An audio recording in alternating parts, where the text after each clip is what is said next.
ఇప్పటిదాకా ఆడోళ్ళు చేయని పని అంటూ ఏం లేదులా. మొగోళ్ళతోని పోటీ పడుకుంటా అన్ని రంగాలల్లో ముందడుగు వేస్తూనే ఉన్నారు. మరి ఈ అక్క ఏమనుకున్నదో ఏమో గాని అన్ని రంగాలల్లో ఆడోళ్ళే అవపడుతున్నారు.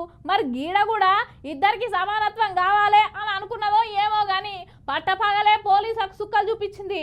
మరి గంతగానం అక్క ఏం పని చేసింది అని అంటారా? చూడుర్రి.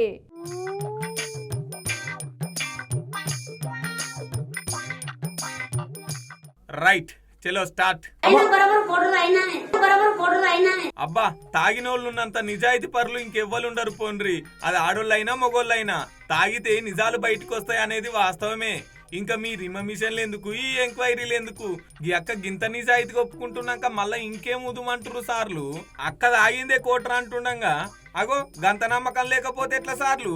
వీళ్ళు నమ్మేటట్టు లేరు గాని మన తాగుబోతులను అవమానిస్తున్నారు. ఆ రిమ మిషన్ల గాలుది మన తాగుబోతుల నిజాయితీ ఏంటో నిరూపించక్క.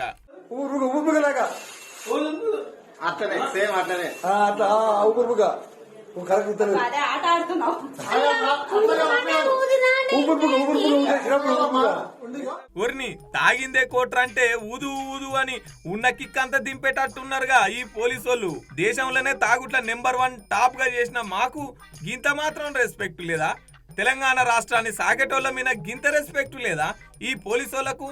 ఈ పోలీసు వాళ్ళకి జీతాలు రావాలన్నా మేము మందు దాగి డబ్బుల కాంచే కదా. గాయంత అర్థం చేసుకోకపోతే ఎట్లా? అర్రే ఏమనకక్క, ఊకో మన బాధలు వాళ్ళకేం అర్థమవుతాయి? మనమే ఓపిక పట్టాలి.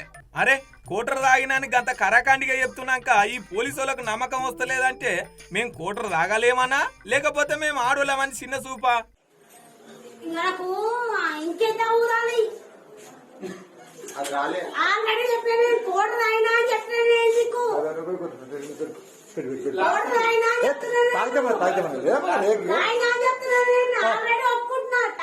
అబ్బా, చిన్న తిప్పల పెడతలేరుగా అక్కను, మెడలానికి గుంజుతున్నట్టున్నాయి. ఏమన్నా గాని ఇంకొక పారి ఊదక్కిగా. అట్లా. ఇంతకు ఇది ఏడ జరిగింది అనుకుంటున్నారా? ఉప్పల్ దగ్గర తాగి ఊకూకనే అందరితోని లొల్లులు పెట్టుకుంటుంటే పోలీసోళ్ళు టౌన్లకు తీసుకొచ్చి రిమ్మ మిషన్ లా ఊదిస్తున్నారు. ఇన్నొద్దులు మొగోళ్ళు తాగి లొల్లులు పెట్టుకోగా చూసినాం గాని ఇప్పుడు ఈ తొవ్వల ఆడోళ్ళు కూడా ముందుకొస్తున్నారంటే దేశం అభివృద్ధి చెందుతున్నట్టే.